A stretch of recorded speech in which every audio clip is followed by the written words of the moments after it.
All right, so here's my project. I'm trying to put a Gt45 turbo that's right here taken apart onto this small block Chevy. This project has been taking a very long time. It was just way more expensive than I ever thought it would be. I'll get into that later on, but this is where I left off. This is half of my kit. It goes from the header to this flange to where the turbo goes right here, right? I had it clamped together when I welded it, but right here it sticks up about 32 thousandths, like the inside pipe sticks above the flange surface. I even measured that with the filler gauge. So what I did was I bought a copper gasket. I bought a copper gasket off of eBay for like, I don't know, it was like $8, like $13 after shipping. I might not be using it correctly, so I don't know. It says to anneal it. It has all these instructions, but I'm not going to do that. I'm just going to put it on there. And that's to take up, you know, and that's to make sure that that pipe, you know, I'd feel better about it sealing against this than having that pipe stick out there. And this thing didn't actually fit. I had to take a file and kind of slowly go over it and make it a little bit bigger, but now it fits. Okay, so this bracket, I made it. It holds the turbo up. And where it's going to be is that the turbo is going to sit right here, and then that's where the... So when I started welding stuff, everything moved. So now in order to use this, now it's going to be in a lot of tension. So I'm going to remake this bracket, either modify this one or just remake it. You see what it is? All it is a little bracket, and I welded this to it and cut out the shape for the turbo to mount to. So at least I have a good idea of how to make one. I might just have to cut this off and, I don't know, do something with this. That's not really that big of a deal. So I figured out the smartest way is to clamp this and put this level and build the rest of the kit and just have it sitting there, and then figure out how to make the bracket bolts up without it being under a lot of tension. So that copper gasket wasn't exactly designed for this kind of V-band, so if it doesn't work, let's just blame me and not blame the gasket. But I think it will work, though. It seems like a good idea.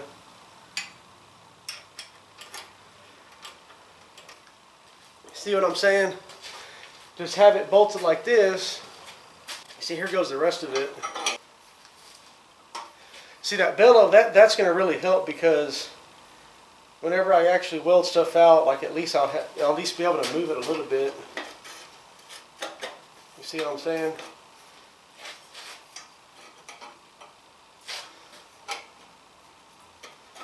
And it gives you about, I don't know, at least about 1/4 of an inch or 1/2 inch of wiggle room to be off. And that's about what it's going to look like.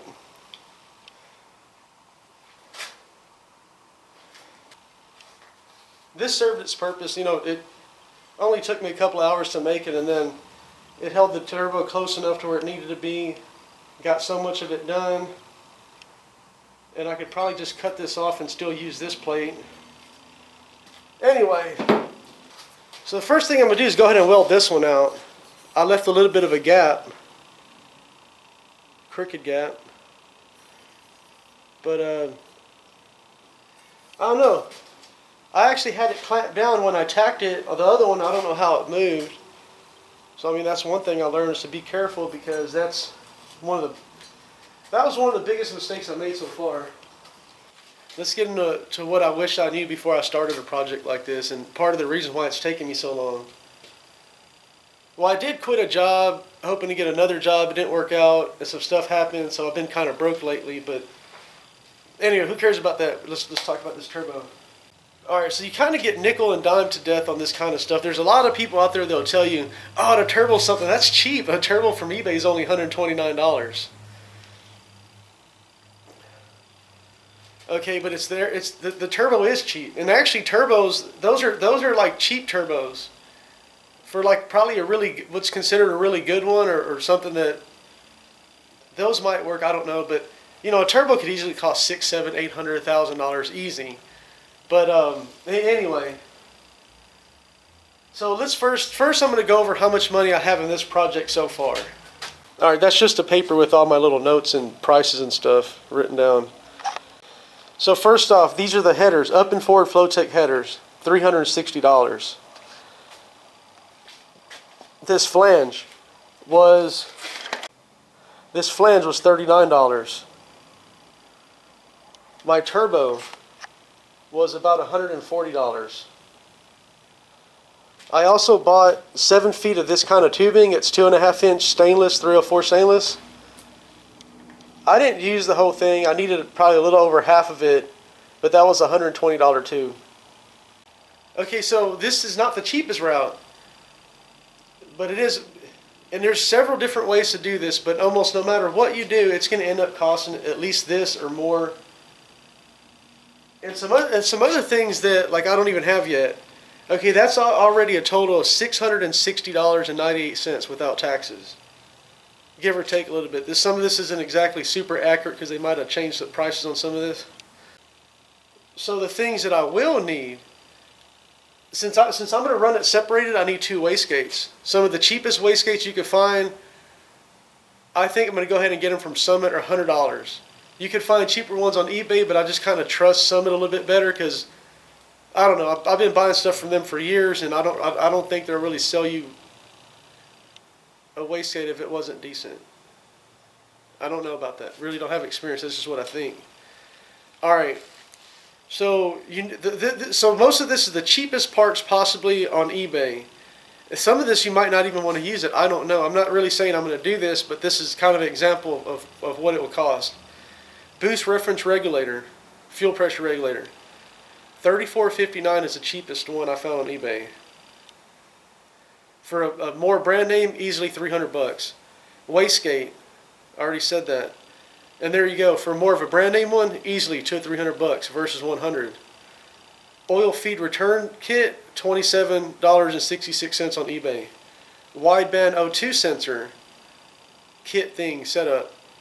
Cheapest one, $79.99 on eBay. Most people want AED. Those are like $300. You see what I'm saying? So this is with the cheapest stuff possible that you may not even want to use. 3.5 inch V-band to put the little tailpipe out of your turbo. They say you want a few feet for your O2 sensor to go in, so you're going to have to buy some tubing too.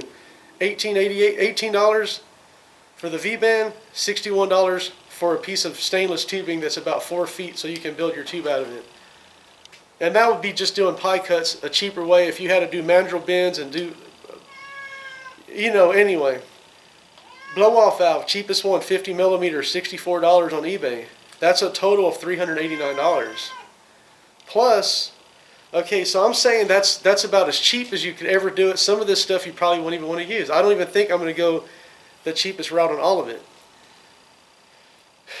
Okay, so I'm kind of like estimating what it's going to cost. Since I need 2 blow-off valves, that's already $1,151. Buying some of the cheapest parts, and this is even including all the random stuff that I'm not thinking of.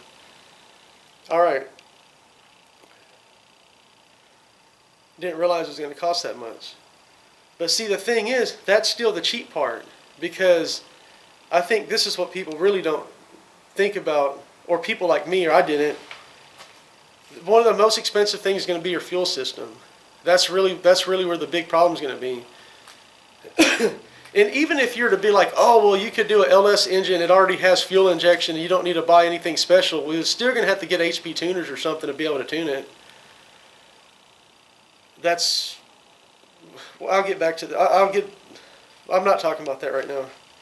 So I looked up the cheapest blow-through carburetor, $874. The cheapest fuel pump, that's an inline 140 gallons per hour. I think 140 gallons per hour is decent big. Like maybe that's enough to, I don't really know, but that's probably not even big enough. So now that's a total of $942.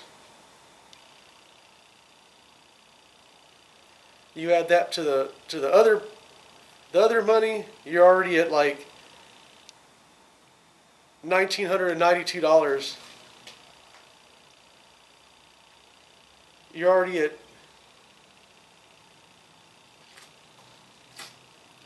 you add that all up, that's already $2,092, or it could be $1,992 if you only have one wastegate. Whatever. So basically like $1,992, $2,000.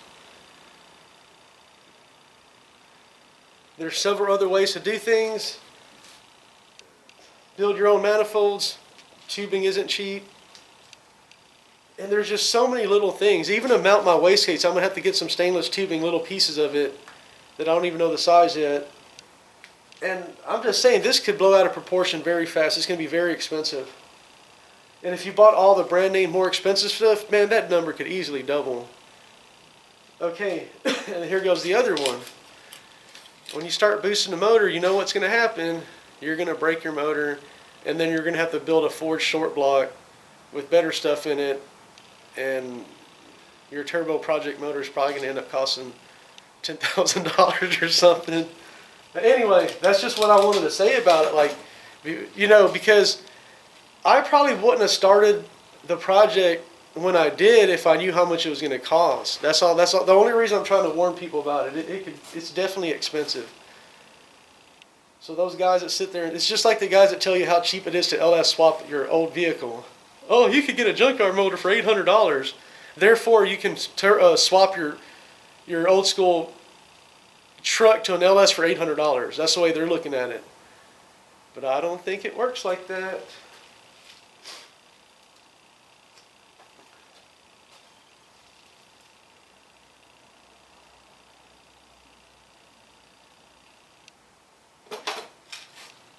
I don't think I mentioned the bellow. That was $19. Anyway, so that's roughly that's about what it costs. And some of this stuff you'll be like, well, why did you buy that? You didn't have to buy that. You're gonna have to have a turbo flange, a flange like that. You're gonna have to have some sort of flange, and the cheapest they get is about $20, I think.